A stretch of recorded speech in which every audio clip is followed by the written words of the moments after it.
Yeah, UCF was set up to unify and organize conservatives when it mattered most.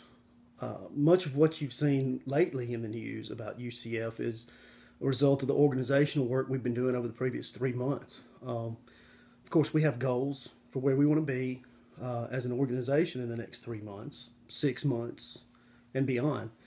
But first and foremost, we believe it's important to be prepared to lead the fight for conservatives when and where it needs to be led at a moment's notice.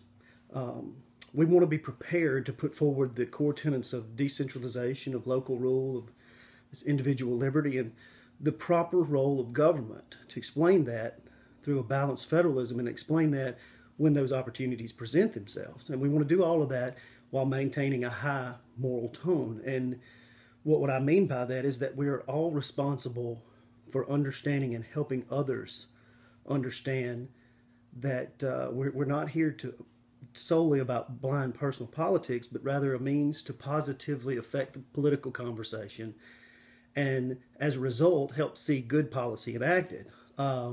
Policy that sets in motion a renewal of communities and the people that live in them.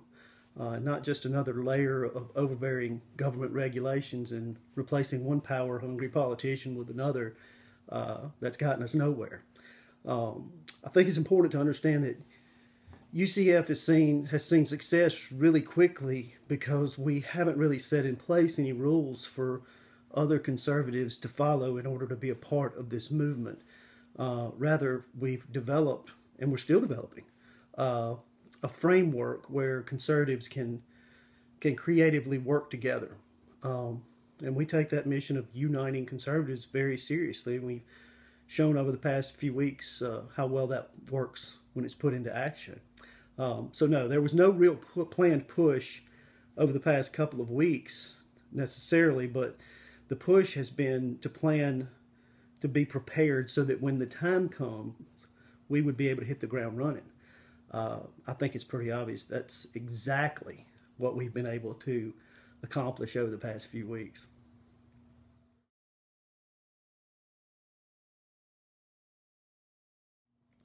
The debate over Common Core and the passage of Senate Bill 2161 illustrates, I think, how being prepared for action works very well.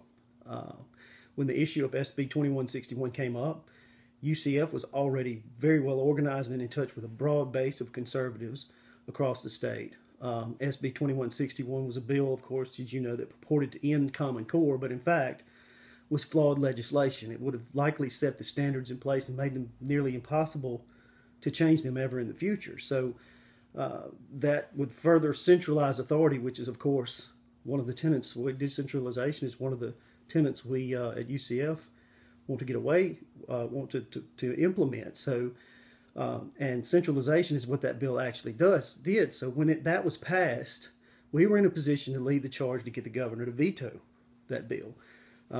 We brought together the people who had been fighting so hard against Common Core for many months. I, along with Senator Sojourner and Senator McDaniel, held a conference call with many of these people, and we discussed next steps. We talked about the flaws of the legislation in question and how best to communicate that to the public in a way they would easily understand. We remained in touch with this group throughout the entire process leading up to the veto, but most importantly, we listened. Senator Sojourner publicly and officially requested the governor veto the bill. She got out there and she started interviewing with the media and discussing why a veto was so important.